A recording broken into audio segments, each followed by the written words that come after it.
Good evening, everybody. What a Tuesday, Pancake Tuesday and Good Entrepreneur Festival, the third in our series of talks that are on every Tuesday for the next 3 weeks. Also, thank you very much for being here. We have an amazing lineup. I've just been speaking to the panel and I can't wait for all of you to hear their stories, share their learnings, and speak about creating value and measuring social impact. It's an incredible mix of backgrounds and experiences and types of organizations. So you're in for a right treat this evening. I'm your host, Sam. And again, yes, thank you and welcome for being here. Just to start off, what I like to say is, what is a good entrepreneur? At least to us, it's one that can balance people, planet, and profit, but it's also one that has either social or environmental impact at their core. And that's kind of the core of how their organization operates, whether it's charity, social enterprise, business for good. It can take many forms, but that's what we like to think a good entrepreneur is. Before I go on to tonight's proceedings, just to tell you the next couple of talks that are coming up. So tonight, as I mentioned, creating value and measuring social impact. Next week is all about fundraising, funding and investment. And we have a great panel from Virgin Startup, Crisis and Zebras Unite London and Atmos. And then the week after that is the finale for the Good Entrepreneur Festival. So be sure to sign up for those. We'll hear on that one from some very early stage social impact organizations. They'll share their stories, and there'll be the finale for the Pitch for Good competition, which I'll share a little bit of details about in the upcoming slides, but thank you. Okay, so what is the Good Entrepreneur Festival and who is bringing it to you? The general premise for the festival is to get a really good breadth and mix of people that are doing all sorts of great things. The first talk was Lawrence Campbell Cook from Pavegen. That's a clean tech organization, and it started from Lawrence's bedroom, and 10 years later he's raised millions of pounds, has installed his devices in countries all around the world, and has a really great story. The second week, last week, was about entrepreneurial mindset and being more pirate, and we had Alex Barker and Ben Keane from Be More Pirate and Rebel Book Club respectively, and tonight is about impact. The festival is brought to you by City, University of London, which welcomes over 20,000 students each year to its doors or its virtual doors. And in 2019, it was voted London's most sustainable university, which we're very proud of. It's also brought to you by City Ventures, which is the entrepreneurial arm of City University. And for any City students that are watching or listening, be sure to check out City Uni Ventures to find out about one-to-one advice you can access, the accelerator programs that they run for free for City students and alumni, and also competitions that they run and lots of other good things. So if you have a startup idea that benefits people or planet, there's also a Pitch for Good competition for City students and recent alumni. Be sure to take a screenshot so you can apply for that.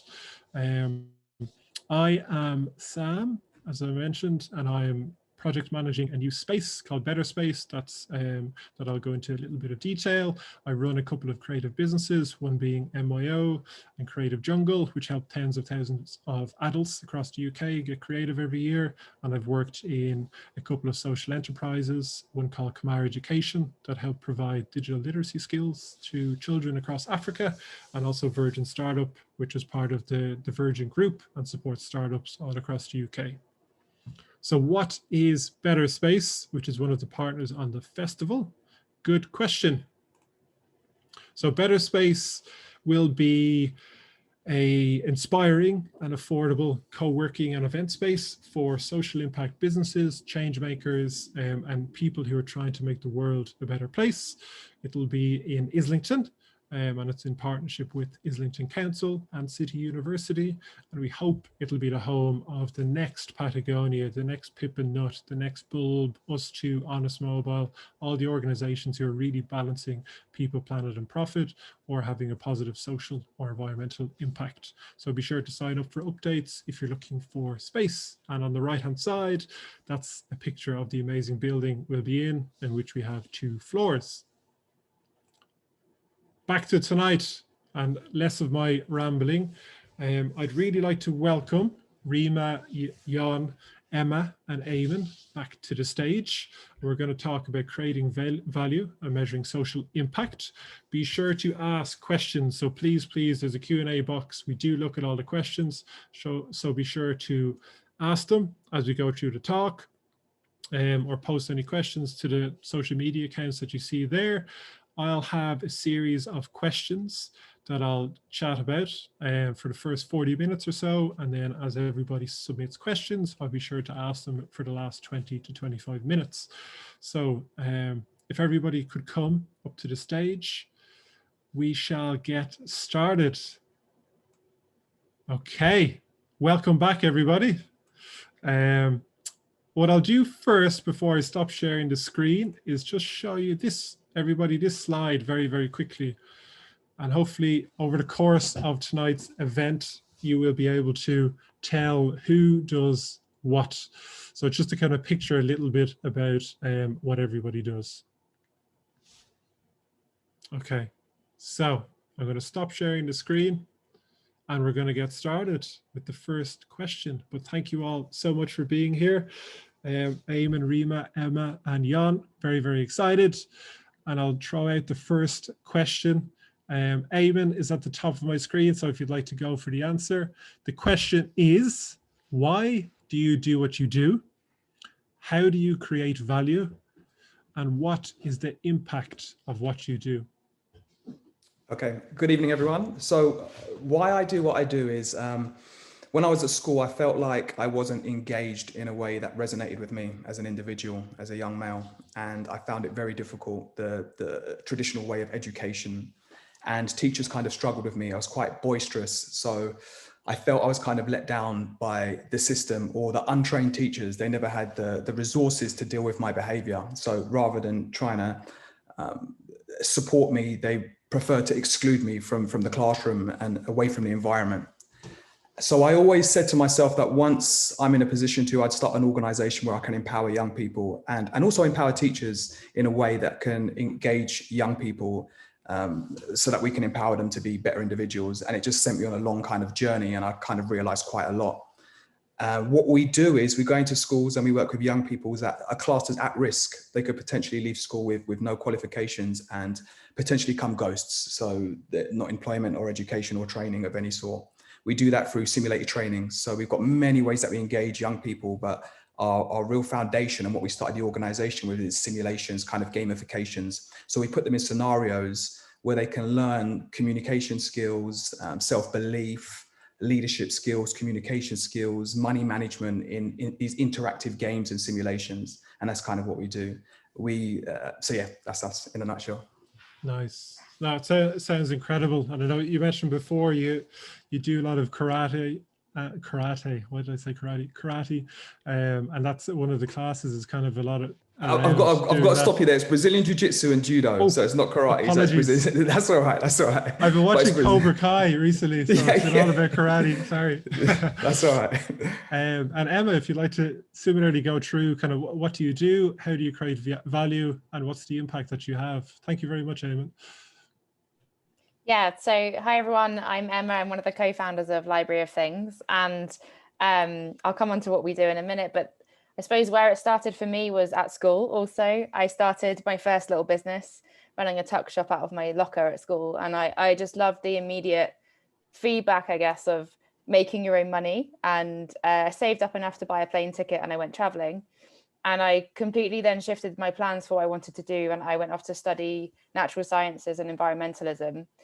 And that's where I got really quite hooked and a bit fed up with the way our economy and business as usual works. So, destroying the Amazon to fuel our consumption habits in the West. and this linear economy we have, which is to dig resources out the ground, make stuff and throw it away again, seemed a bit stupid.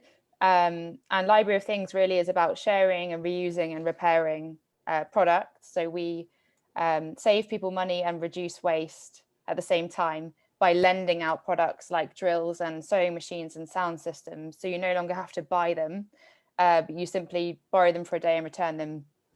So it's creating a circular economy. Brilliant. Love it. Yeah, and it's kind of one of those ideas that's relevant to everybody. Everybody has things that they can share, which is great. So you can positively impact tons of people. Rima, tell us a bit about Impactful.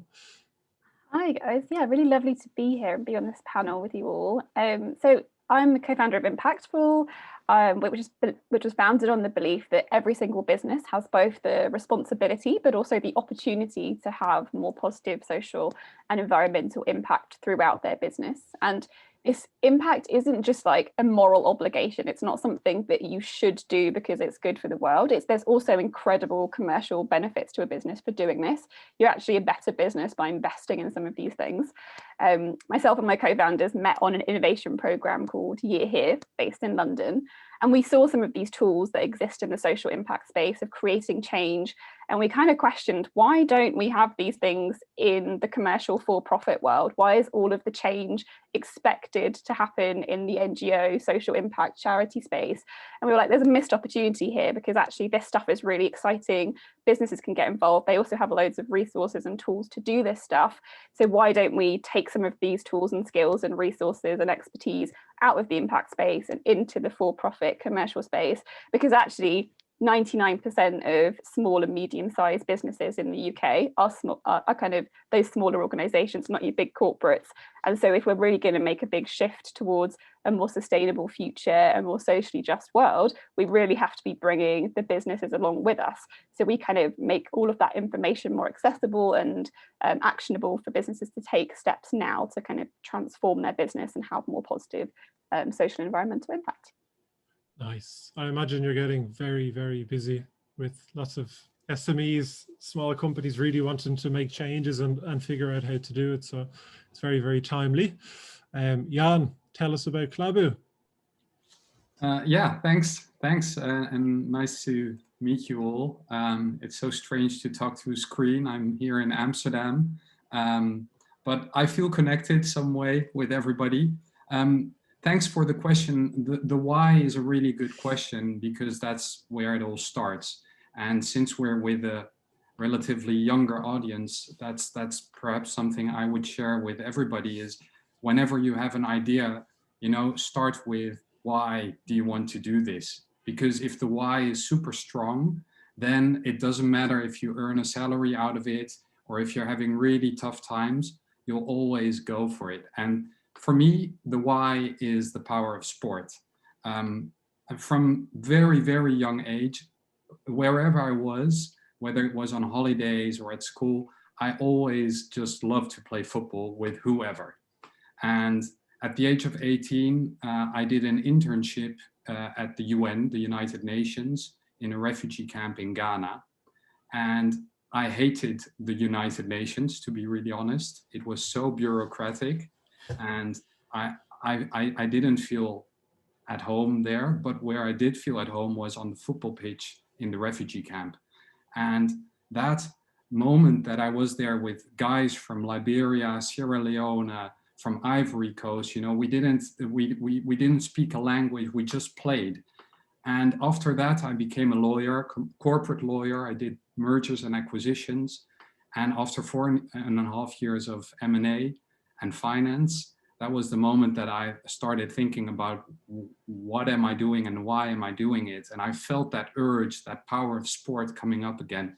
And that's a moment when I started thinking about, could I actually give access to sports to people who don't have access to sports, starting in refugee camps. So that's what we do. We give access to sports, and we have a brand of sportswear, which is a way to raise funds and tell the story. So that's Klabu in basics.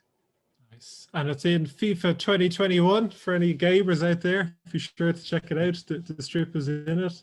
Yeah, but yeah, it's sport is. Sorry, go ahead.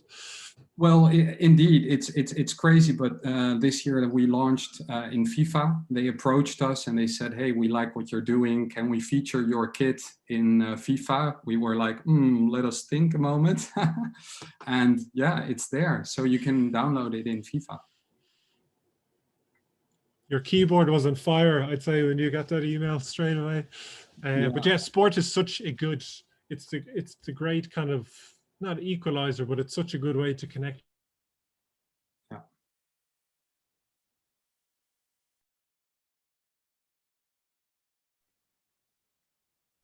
Oh no, Sam's frozen, I think.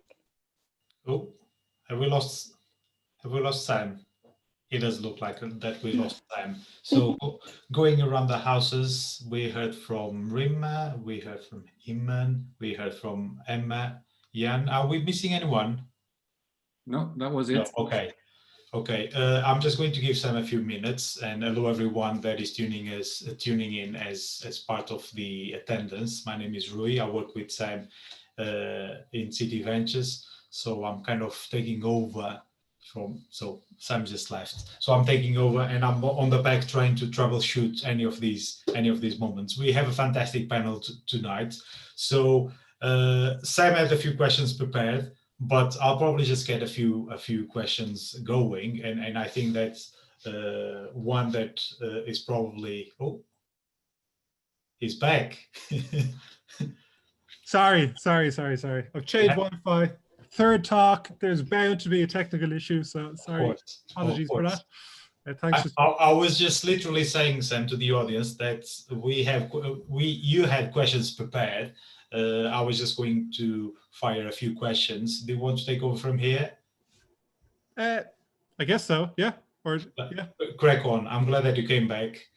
For everyone that tuned in, this is the problem that you have when you have live events. But you are in the hands of a fantastic host and a fantastic panel, and I'll see you on the other side. Thank you, Rui. Bye-bye. Okay, so next question. I'm not sure where I got cut off, but I'll just crack on with the next question. How do you ensure you are maximizing the positive impact of what you do? And I guess a little bit of context for this question is there's all sorts of resource constraints, no matter what you're doing, whether it's people, money to fund things, just time in general. How do you kind of go about making sure that you're kind of achieving the impact that you want with the resources you have? Like, what does that process look like, and how do you decide what to do and what not to do? Because I think a lot of people struggle with that are out there. I guess Eamonn, if you want to jump up. Sure. So for us, we're quite lucky that we have access to school data. So like the SIM systems or whatever they're using within the schools. So if some of our outcomes are increased attendance, increased attitude to learning, and grades, just to give you a few. So we can actually track that on the SIM system and see if that's improved, if they've submitted more homework, if their grades are raising. Also, we do subjective kind of impact assessment forms with the students and with the teachers, so we can find out from them their point of view and just track them along the way, the beginning, the middle and the end.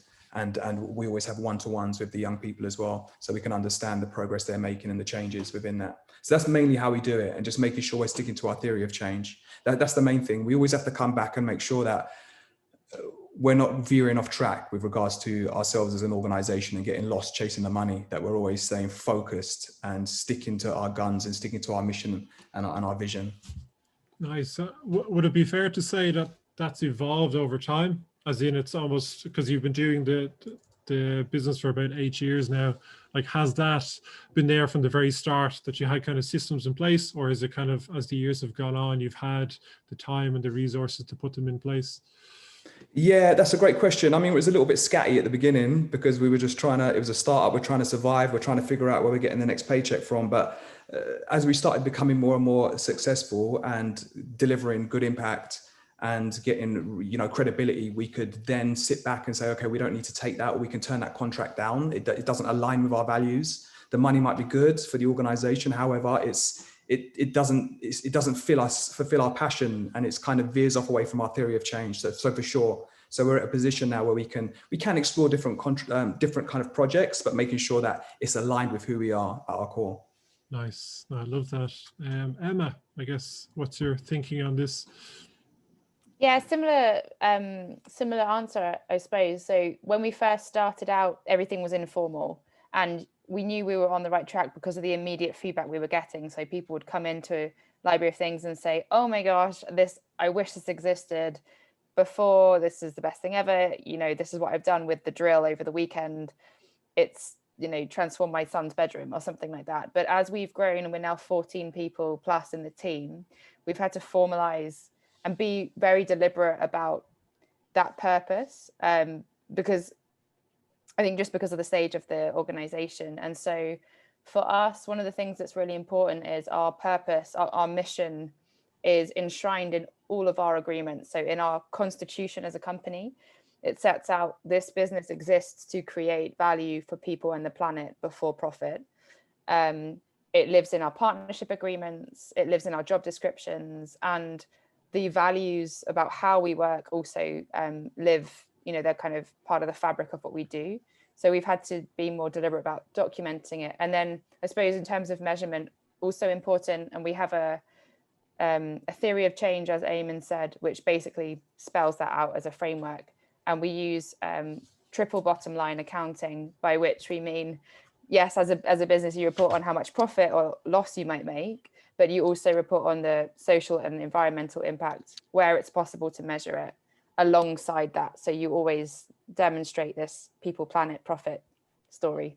Nice. And on your website, I saw that you have kind of metrics around if somebody borrows a drill for the weekend, that's the amount of almost carbon emissions that have been saved from them purchasing that new. Where is there a good place to get those kind of details? Because I've always struggled, and I worked in a social enterprise that reused computers and refurbished them. Is there a good place, or is it a bit all over the place? It's challenging for consumer goods. So we source our products directly from the manufacturers. So Bosch drills, carpet cleaners, Stihl hedge trimmers. And we're always lobbying those partners to provide us with the carbon footprint of the product. Nice. We can quite simply weigh the drill. And so you can calculate tonnage spared from landfill, for example. But I suppose in the social enterprise space, you're often pushing boundaries. And so you might have to work quite hard for the data that you want to have. Yeah, that makes sense. And Jan, what's your thinking on this? And then Rima, I guess I'll come to you to kind of wrap up from a SME perspective. Yeah, well, measuring impact is, of course, key to the success of, a lot of people talk about impact. Here in Amsterdam, we have the Impact Hub. And after a while, I got so bored and fed up with that word. I started making notes for a book that I want to write someday, which is going to be called Impact Bullshit, because so many people are always talking about impact, but what are you really changing, right? And it's a very hard question, because for us, for example, we use the power of sports, giving people access to sports at the start of Klabu, we said to help them rebuild their lives. What is that? That's super vague. And what are you actually changing in people's lives by giving them a ball so that they can enjoy sports? So we had so many sessions on this with a lot of experts. And at the end, the answer was so simple. For everybody, it's different. It's about stories, and you have to hear people say what for them, what does it change in their lives? Okay, that's one. The other thing is, of course, you need figures, because if you don't have figures, it's really hard to raise funds. If you are an NGO, for example, to get donations from bigger institutions, which give, thousands or perhaps 10,000s or 100,000s, they want to see, okay, but how many people? How many are girls? How many, from which nationalities? And since we work in refugee camps, it's really hard to get those numbers, because in those places, there's no electricity, there's no Wi-Fi. So what we did is we actually set up electricity with solar power. We set up Wi-Fi, and we got on board a few really bright students who are actually, I think some of them are participating today. I saw Yoga nice. and Thomas attend this meeting, London-based students who actually built an application for us. They participated at a challenge, and they won the first prize. And we're now building that application so that we can use it in different camps and get our data. Because with that data and the stories combined, that shows us what the impact is. Nice. So yeah, it sounds like from a funding perspective, it's definitely important. But do you find it's good for making decisions, as in seeing, okay, we've kind of haven't hit that target, we need to focus on that the next quarter? Or are you, sorry, I rephrased the question, because what you do is so clear and you can see how many people are participating, do you kind of, yeah, do you look at the stats other than for funding and kind of trying to hear from trusts and foundations, for example, to kind of submit an application? Is it purely for that, or is it from the deciding how many programs you want to run, what new camps to go in? Absolutely. It's both. It's not only because we need money. It's also to learn from data, to improve. It's also for ourselves that we understand what we're doing as a team. But I must say, you know, Klabu is really from the heart, and sports is from the heart. And I'm not a business guy. I just, you know, believe in this, and I believe that sports can make a big difference. There are other people that I'm bringing on board who are more business minded, who talk about KPIs and stuff like that. You know, at the end of the day, I think I love just the power, the joy of it. But this is very important. So if you're not the person, you know, the business person, bring on board that person. But it's, I think, a combination of the real thing and the numbers. And perhaps the numbers are real or the stories are real. I don't know. It's a combination of both. Nice. That, yeah, really good advice. And Rima, from a, I guess, a small business perspective. Yeah, I would really echo a lot of what everyone else has said around the balance between different types of data. But I think for us, because we advise on impact with organizations, something that we've had to get really clear on is what we mean when we talk about impact. And the guys touched on it a little bit around theory of change, but we go like one step further. And what's the definition of impact? What are we talking about? Because in business, there's a lot of purpose washing and talk about brand and purpose and mission driven and corporate social responsibility and all of these things, kind of like Jan is saying. It's like there's so much bullshit, there's so much jargon out there. How do we get to a concrete definition from which we can actually measure and show change, essentially, which is what we're trying to do? So the definition that we live by, which is from the Impact Management Project, is where impact is a change in outcome caused by an organization, and that impact can be positive or negative, intended or unintended. And like, it's really simple, but I think it really helps clarify that you could be you're having an impact right now as an individual or an organization that could be good or bad, and it could be intended or unintended. And once you start kind of categorizing, you can start saying, well, right, we really want to reduce our unintended negative impact. That feels like a really good place to start. And then you want to figure out your intended, and unintended negative impact, right? How do you reduce that? Because surely the best thing to do is to start to just avoid causing harm in the first place. And then you can kind of take it up another level and say, okay, well, we have stakeholders, whether that happens to be beneficiaries, like some of the guys here, or even in a traditional business, you can have your customers, your suppliers, your team and employees, your investors. What's the relationship and the dynamic you have there? How are you having a positive impact on those individuals? And then things like the environment as well, right? Like, how are you avoiding the damage you're creating? And then I think once you've got that clear idea of the impact that you're having, you can start collecting data, as the guys were saying, both the quantitative and the qualitative data, and putting it all together to showcase that bigger picture of what you're doing. And I think similarly, something that Jan was touching on is also showing what you don't know. I think there's so much, a lot of the bullshit comes from saying that we're having an amazing impact and everything's great, and then you realize that they're not telling the whole story. So I think some transparency around, okay, these are the things that we can show that we're doing really, really well. These things are really hard to measure. We haven't figured out how, or maybe we haven't got to where we quite want to be. And actually being transparent about that, because I think people want to hear the truth. And I think it makes you much more authentic if you can do that in a really clear way and actually say, okay, well, this is where we are now. In 2 years' time, we want to be better. And I think that shows progress over time as well. Yeah, No, great answer. Love that. So yeah, it's really nice to have a full rounded view from lots of different perspectives. The next question I'm going to open up to the floor. So whoever has an answer, feel free to shout. And I love asking this question because it's going back to when you were starting out, because I know there's lots of students listening that might be thinking, where do I even start? And there's Rima's been going for 18 months with what she's doing. Eamonn's been going for 8+ years, and everyone else is in between. So there's lots of different perspectives. But yeah, if you were starting out again, what 2 things would you tell yourself to keep in mind as you're on the journey? I'm sorry if it's a difficult question. Oh, go on then.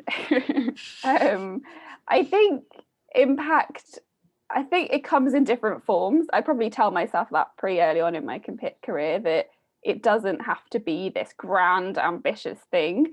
I think a lot of the time you get trapped in like environmental or social impact and you think, I've got to be Greta Thunberg or I've got to be Marcus Rashford and kind of creating this huge change.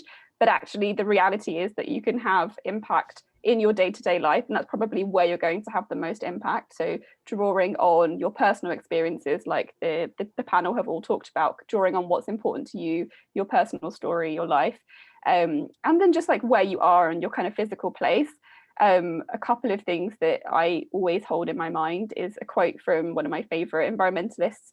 He kind of says, Charles Eisenstein, like, don't save the planet, find something that you love and take care of it. I always find that like a really inspiring way to think about what I do and how I do it. It's about kind of taking care of something that I already kind of treasure or love. And then something else I also have in front of me at work is this little postcard. And it says, everybody wants a revolution, but nobody wants to do the dishes. And I always that always makes me feel quite humble. I'm like, actually, there's so many small jobs that we all need to do to kind of make things work. So kind of where can you start that actually don't require you to change careers or go and do a university degree? What can you do in your home, in your life, in your relationships? And I would probably tell myself that, because I think you get trapped in the kind of big ambition sometimes, and that kind of stops you from starting now. Love that. And yeah, it'll have a ripple effect, like starting locally, things you love, friends and family will see you doing it. They'll be more inclined to do it, and who knows where it'll go. So really like that. Yeah, what I think, what I've really learned is that, you need to also make business, or at least have a real good business model to do good. And that's something to really take into consideration when you start, because it's tough. Making real, and there's the word again, impact, requires, I think it requires money. For 3 years, my first 3 years of Klabu, I've been DJing through the weekends to earn some kind of a living. It wasn't feasible at all. And it took a long while before I realized, okay, I cannot sell, a few shirts and make a living out of that and also create impact. You have to think about that really, because actually, if you think, the big organizations, which a lot of people hate, are making impacts by just providing salaries to people who can pay to their families, and who can provide for a living for their families. Impact is not only about the climate or about refugee camps. So think clearly. Sometimes you can make a lot more impact if you're a corporate lawyer by helping out NGOs that need that help, or small social enterprises, than starting your own. Take your time before you're ready. And when you feel you're ready, then that's the time. I really felt ready after 4.5 years of law. That was my moment. I don't regret it, but sometimes if I look at friends, who have their families and their cars and their houses, that's not my life. That's fine, because I have a very strong why. But think about that clearly. So don't just go for the impact word. Great advice. Yeah, for me, the advice I'd give starting out is it's been mentioned a few times. I would just start, and I think that's the main thing. Just start. And the only reason Inspirational Youth came around was because a friend of mine, a close friend of mine and mentor, just said to me, "Why don't you start the organization tomorrow?" And I did. I started the organization tomorrow. I never had any idea where it was going to go, but I did start it, and that gave me the kick and the push. That's the first thing. Number two, I'd say know your numbers as quickly as possible. Understand how to read numbers. And if you don't like the numbers, you need to find someone who can support you with that. Because if you don't understand your numbers, you're finished. You're finished, and you won't last. And I was quite lucky that when I first started out, I just didn't like looking at the spreadsheets, or I didn't like looking at the accounts, but someone that I brought on board loved that. He salivated. So that helped. That helped with regards to that. And then he just he could see my passion was in delivery and design. So he just facilitated an environment for me to be able to do that. So I was very blessed with regards to that. And I saw a question about theory of change. There's a lot of resources out there. There's incubator hubs and there's resources. And we were very lucky to have support, and someone supported us with our theory and change, and it went backwards and forth. And then another organization came on board and tweaked it again. So it was something that happened over a few years, but there was some support out there. It was free support. That's kind of how we went with regards to that. And then I'd say, there's a lot of other things you have to think about as well. And I don't like the word nonprofit at all, because it puts you in that mindset that you're not out to be successful. I just don't like that word whatsoever. And I also really dislike when people say we're different to other organizations. And I really follow the systems of huge organizations like Disney and Starbucks and Amazon and UK Power Networks, because their customer service is outstanding and their systems are outstanding. And I think that that's what you should be striving to, and think about changing the status quo of what this kind of space looks like. We can be professional, have an impact, and earn a salary and support our staff. There's multiple things we can do, and our mental health. We don't have to burn ourselves to the ground, mentally and physically, and not earn anything. That doesn't make any sense anymore. And that took me a long time to understand. And when I did start, initially being able to draw a salary, I started feeling guilty about it. But now I'm really promoting my staff to have days off, and really looking after their mental health and making sure they have time to train physically and to look after themselves and read. Is super important. I want them to grow as individuals. Just like Jan said, the impact is not just in your beneficiaries. If you're developing your staff, that's the impact. And I always say to, my project manager, that I don't expect all of my youth mentors to stay with me. I hope that they learn so much that they go off and start something on their own. Then I know I've done a good job with regards to that. So yeah, that's what I'd kind of say. That's great. Two things kind of jumped out. One was about kind of just being aware of the things you don't like doing, or weaknesses maybe that you might have, and get people in. Because I think a lot of people see the solo Elon Musk, who has had co-founders in his businesses, but think he does everything. I need to go out, set something up and do everything. But do get help, get volunteers if you need to, get friends and family to help. There's lots of legal professions, bookkeepers that offer free advice to kind of people that are trying to do good. So kind of see what support is out there that you can kind of get. And I've totally forgotten my second point, so I'll go on to Emma. Well, maybe just one more thing to add. I think as a social enterprise, one of the things I hadn't quite appreciated was it's not so much of a trodden path. And generally speaking, the economy, so getting an insurance policy or getting a bank account, it's still very much divided between, are you a business or are you a charity? And that can be very frustrating, just to do simple admin tasks like, the doing the dishes stuff, which isn't the reason you get out of bed in the morning, but somebody needs to do it.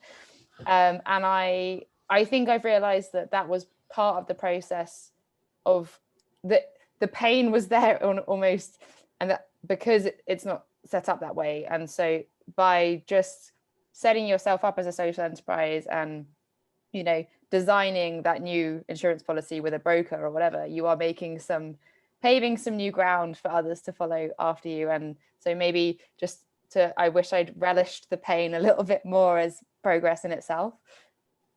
Yeah, no, makes sense. And it's good that you mentioned structure, because we'll kind of move on to that next. But for everybody in the audience, do ask questions. We will have time towards the end for questions, and we will answer them. So do please send in your questions.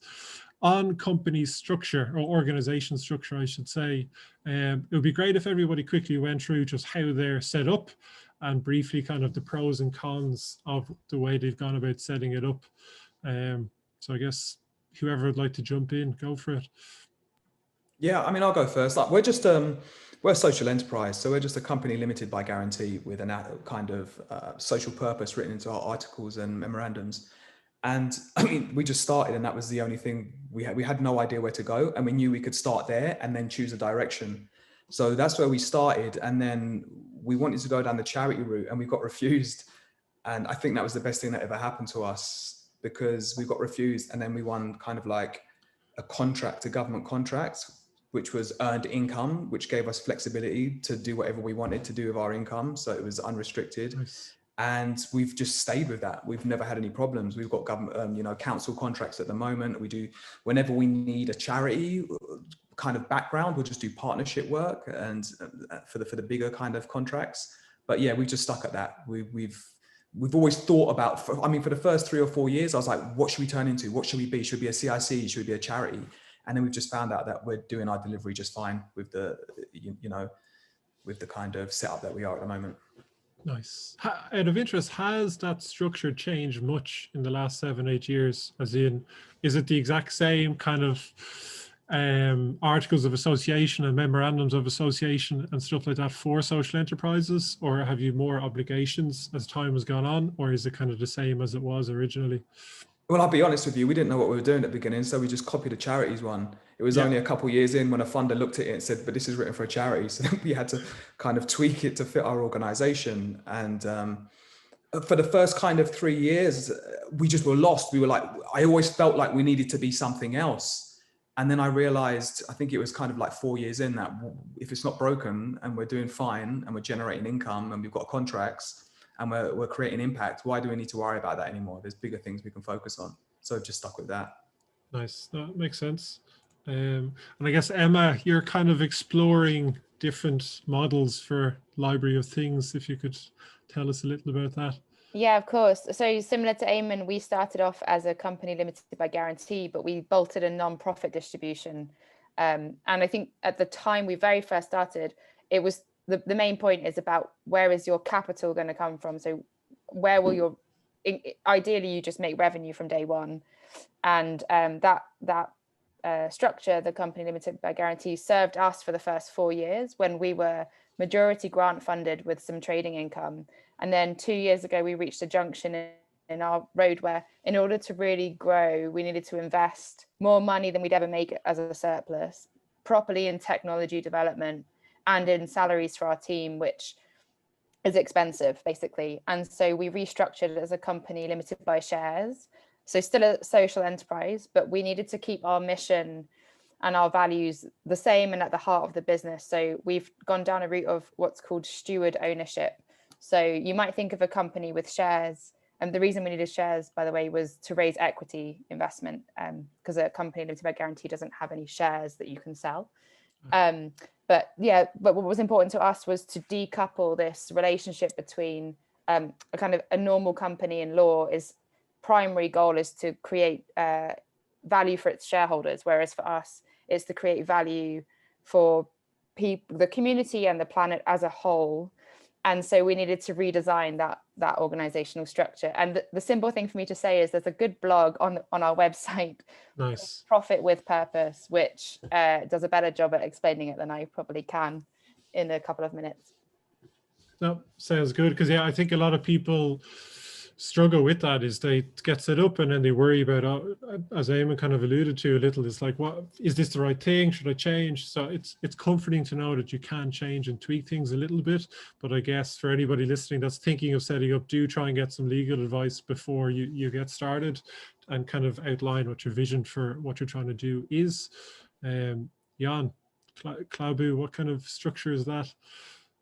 Well, I think it's a very relevant question to think about very closely, because we started as a charity. We are still a charity, but what we saw is that, a charity is fantastic if you do a lot of good and you want to get donations. But if you want to build a business model and you need investment to get that business from the ground, it's really hard. And we saw that the sportswear we were creating a lot of people wanted it, and we saw like an opportunity for that to become a brand which could sustain even the foundation in the longer term.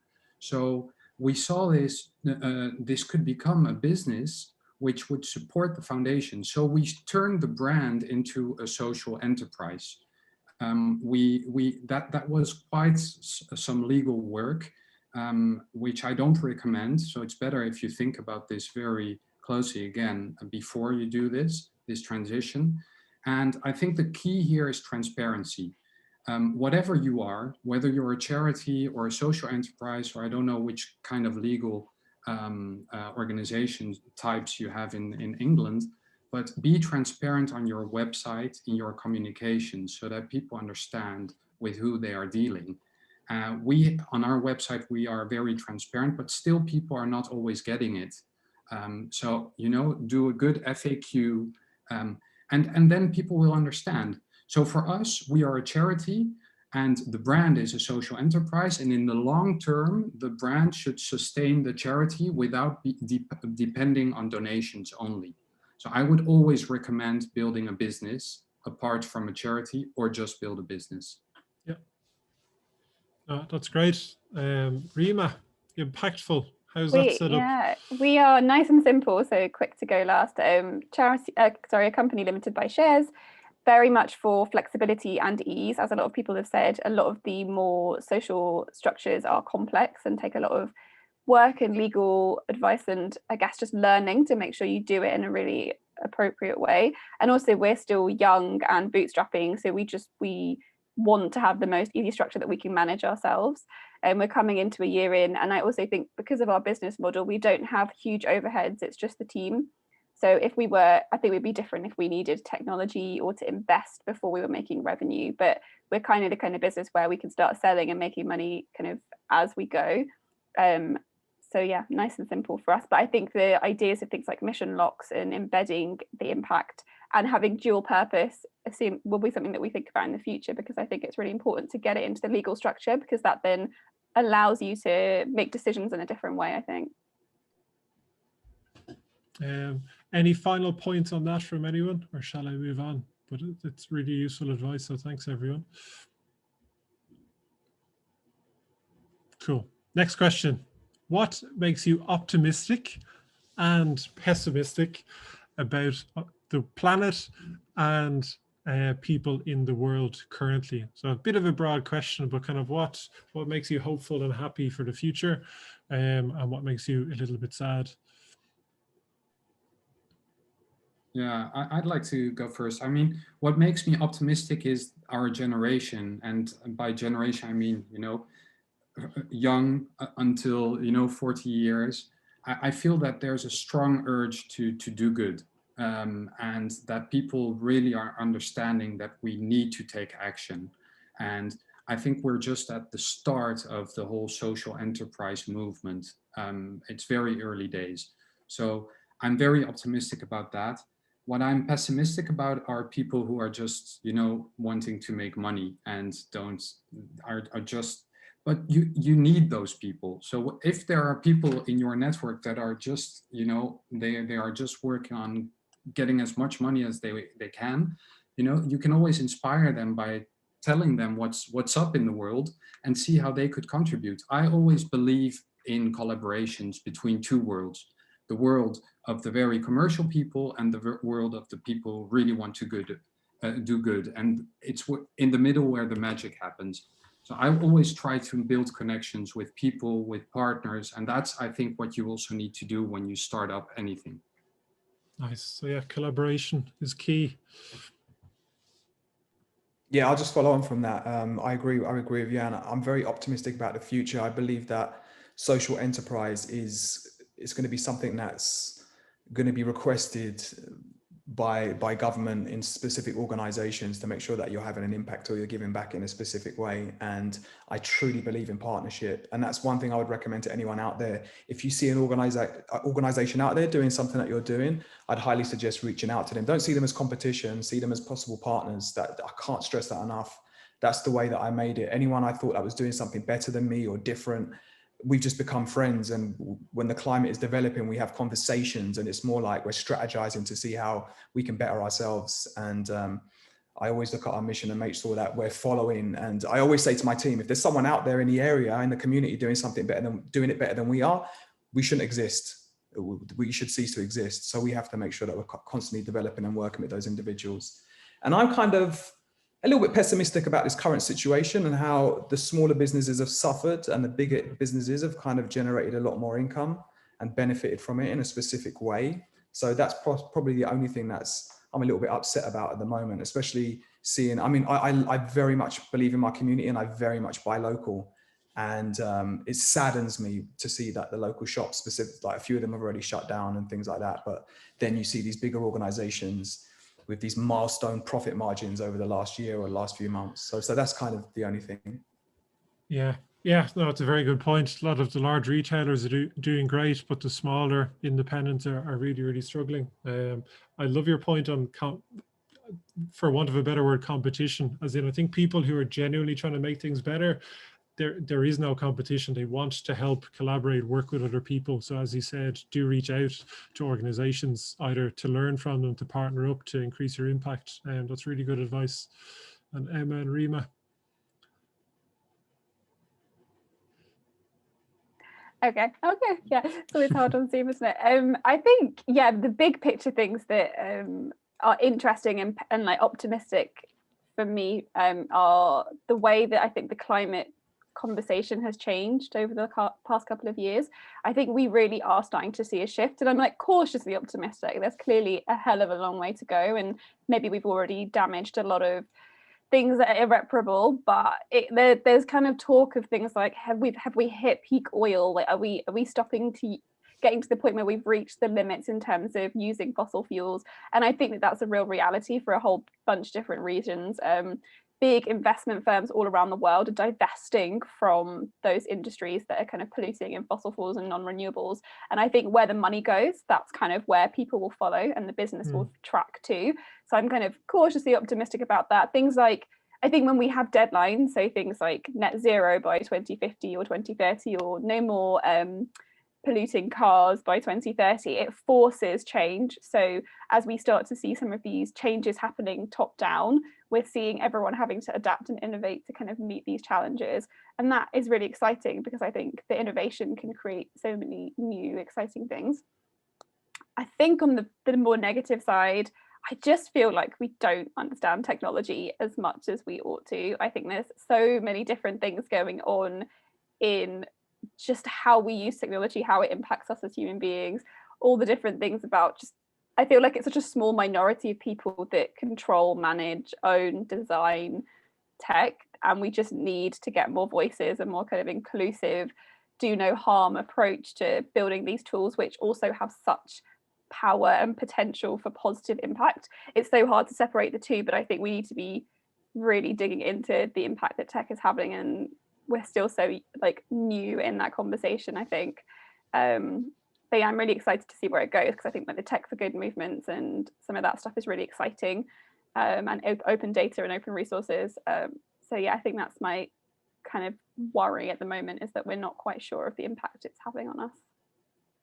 Makes sense. I guess, yeah, there could be more sharing of things. So rather than everybody having to go, if they're doing a tech business, get lots of funding, like I guess, Emma, that you're doing with Library of Things, like it takes a lot of investment to build technology. A bit more sharing in that space would definitely help, I imagine. I'm sorry, Emma, what's making you smile and what's making you sad? And after this point, I'll go on to some of the audience questions. So thanks very much for all the questions that have come in. Yeah, it's a difficult question that I can't decide whether to.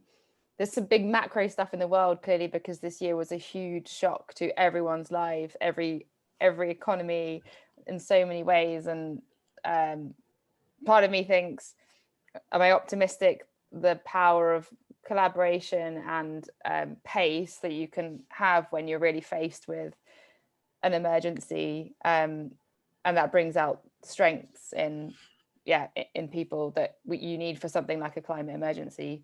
There's that, and I think on a personal level, actually, it just is helpful to zoom in and just think, what's the next step? Our worlds have all got much smaller at the same time, and I am optimistic just by working on something that's close to my values and with people that I can have a laugh with, because stuff gets serious quite quickly, and you can burn out. And I get my energy from being able to share the load and kind of refuel by working with people that are really good friends. Nice. And I don't think I'll answer the cry one, because we'll keep it Well, let's end positive. on an optimistic note. Yes, love it, love it. Okay, so some of the audience questions, I'll go through these. Okay, so first one is for you, Jan, and I won't ask the whole thing, but it's partly about how what you do is great. It brings people together. It raises awareness for refugees and issues all around the world. I'm sure Klabu is going to evolve and do lots more potentially than it currently does. I'll just rephrase the question slightly, but how do you pick those battles early on? Because it's kind of, you've gone quite specific with what you're doing, and it largely is, I imagine, to raise awareness for the issue, and there'll be lots of funds will hopefully flow and you can do more on the ground. But how do you pick and persist with one thing to kind of raise awareness before latching on additional value add for the people you're trying to help? Yeah, it's a fair question. I mean, of course, there are a lot of things that are so much more important than sport, right? There are some basics like shelter, food, water, security, housing, basics which are needed. But if you look at refugee camps, and you know, I am indeed a white guy now working in Africa, but you have to know that I lived abroad during my entire life. My both parents work in the refugee world. I've lived in countries like Bangladesh and Ethiopia and Djibouti. You know, I know my shit. I've been in those places and I've been with the people. So that's important about what we're doing at Klabu is not so much me as a white guy bringing a football and saying, hey, have fun. But we're really building a club with people that have, okay, they have the basics. We are focusing on places where the basics are there. Again, food, water, shelter. But nothing goes beyond survival. And to feel as a human being, and that's what I've very much experienced in those places, one of the things that people enjoy most is sport, because sport brings you so much joy. For everybody, it's different. But what I see with the people, especially with young people, is the opportunity to play is so valuable. So that's where I saw a big opportunity, is what goes beyond survival. So yes, indeed, you have to pick your battle. And I will never say that that sport is most important, but I believe in its power when it goes further than just survival. So yeah, that's why I believe that sport can really make a big difference for people. And I'm very glad that there are other organizations that focus on other things as well, so that we can, you know, multiply. Complement each other. Yeah, no, I love that. And it is a strange thing in this space, is that almost the more good you try to do, the more of a pedestal you're put on, and the more people kind of can a little bit kind of find fault. And I think the best way to kind of get around that is to just be totally open, transparent, and honest. Everybody will evolve and do things better. Every startup makes mistakes. So kind of being open and transparent and being clear on the vision really helps with that, and it keeps everybody in the loop of what's happened, and things will evolve over time, because you can try and do all the good stuff and then you burn out after 6 months. It's a process that you have to kind of go through, I would say. And I just want to add one thing. You know, what is very fantastic is that the United Nations is now approaching us for projects, because they don't have the funding for things that go beyond survival. So they rely on these kinds of initiatives. And that is, I think, where, again, the word partnerships, collaborations, this is the key to everything. Don't just do it alone. Try to see where you can help and where there are gaps. Nice. So, no, yeah. No, that's great. The next question here is, what are networking channels for social enterprises? So I guess it doesn't necessarily have to be the definition of a social enterprise, but businesses for good, social impact businesses. I always struggle with the terminology. Where would you recommend people check out to kind of get involved or to learn things? I'm part of Zebras Unite. I would highly recommend that if you're kind of in the tech for good space. It's a very active network, and they have a Slack channel. but does anyone else have any recommendations? Yeah, I mean, there's loads of stuff out there, but once you get into the loop, you just get bombarded. So, which is a good thing. But I'd highly recommend the School for Social Entrepreneurs is quite a good one because they have really good. I mean, I've done a few incubator programs, and those have been the best. So, School for Social Entrepreneurs, and they have a weekly newsletter that goes out, and it's really informative. I'm not really into newsletters, but theirs is very good. It's just key points. And I'd highly recommend subscribing to them. And then there's many angles that can come off the back of that, like incubator programs and support webinars, and they're very good. And then if you're starting off as well, there's another organization called Social Starters, which is quite good as well, where we got some mentors from them that were very good, and they supported us a lot. And I'm very much in contact with them now and have conversations regularly. So those are good starting places, but there's loads out there, and it's just making sure you filter through and see which ones give you the value that you're looking for. Be careful that you don't scrub to too many. Your inbox is just bombarded, but just make sure you can see which ones are actually creating value when you read them. That's what I do. I just look at the value scale and then unsubscribe if not. Nice. So yeah, that's where I would start. That's great. Anyone else have any more to add? Well, a good one is the Impact Hub. I made fun of the word impact many times, but they have a really good program which is called the Business Model Challenge. And I actually participated. So it's for people that just have an idea and that want to create a business model around it. Impact Hub is around the world. They have a big network, probably also in London or anywhere. Yeah, they have a few sites in London. Oh, well, here. So look up the Business Model Challenge.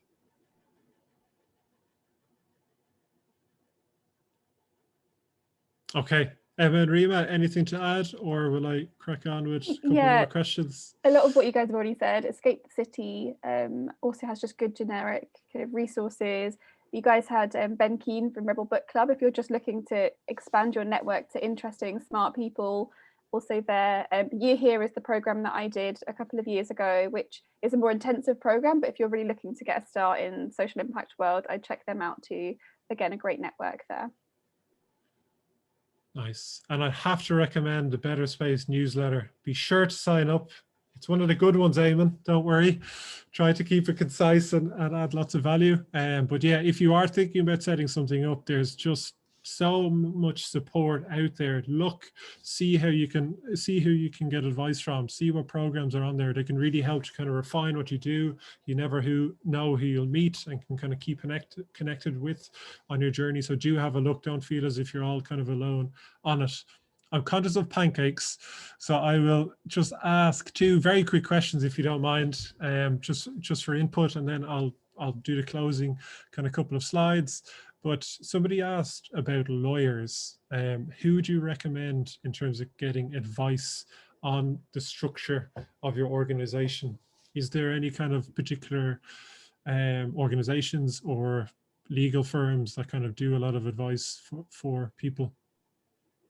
Well, I've been a lawyer before, and what I would recommend is go to the big law firms, the most boring ones, where people, you know, are looking for initiatives which do good, because all those lawyers, and again, I've been one, they never have something to tell at home, because, you know, they have all these boring M&A corporate work. And if they work on something like, you know, your idea, they will be very happy to share that. Plus, you'll get super good advice for free because they have enough money. So rather than going to the small law firms, go to the biggest ones, make a beautiful case, you know, make a very nice shiny PowerPoint and show them this is the impact I want to make. Can you help me set it up? They'll love it. Nice. And there is lots of big companies, they have time for their staff to spend on these things also. So yeah, as Jan said, just approach them, get in touch, say, hey, if you're a local business to them, local charity, is there anybody available that I could get some advice from? But one thing, try to do it through a network. Always try to reach that partner, you know, who is a friend of a friend of a friend, because he's your best advocate within the firm. Don't just send to the info email, because someone will be there saying, no, we don't have time. So always do it through someone. Nice, that's good.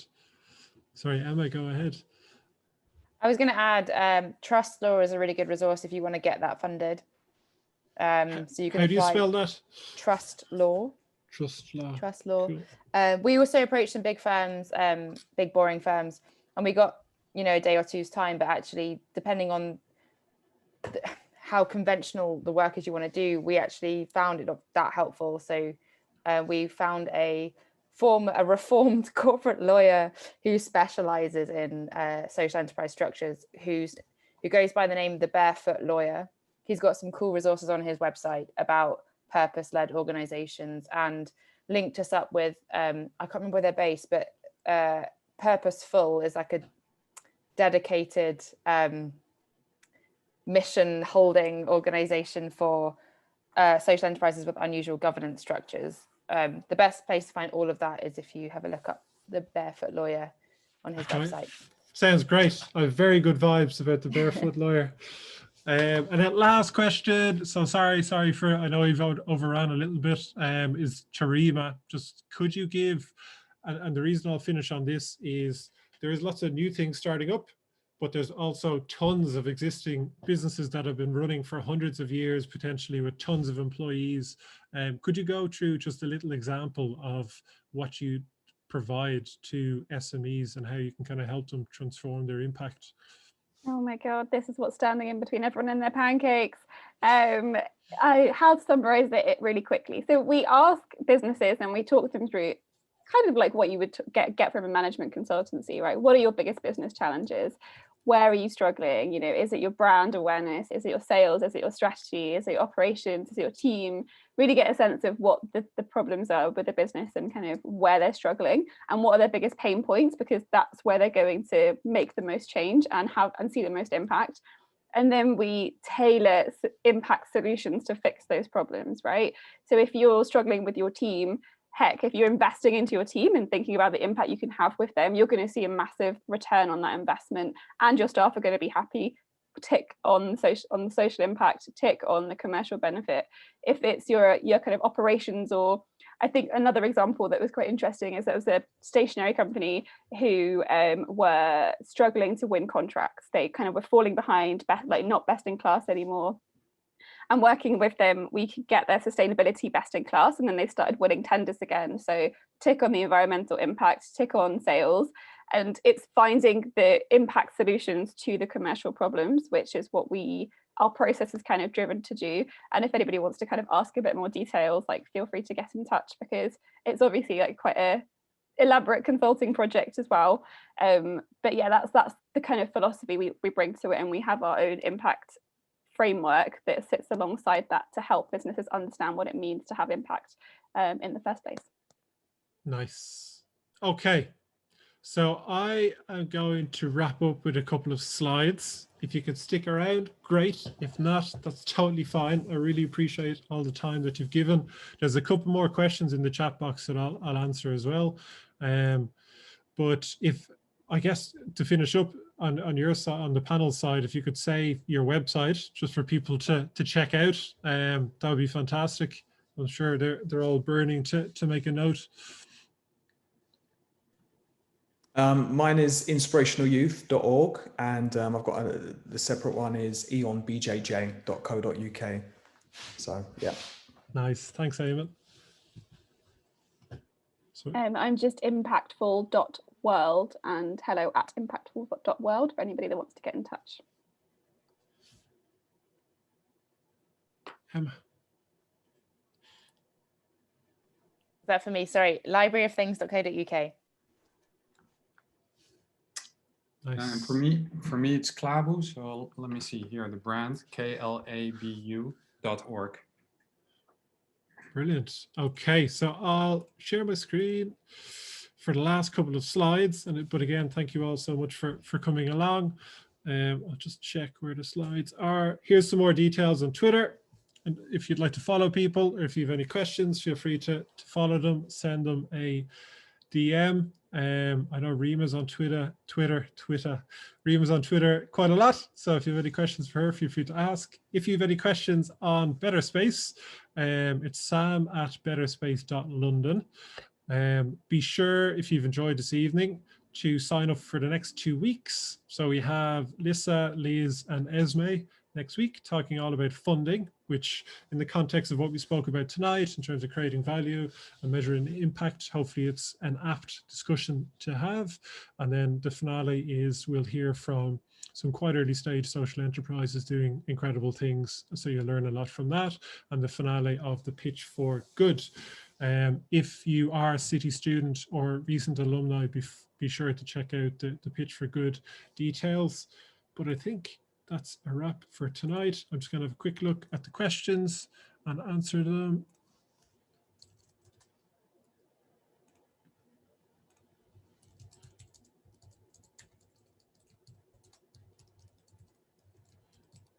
Okay.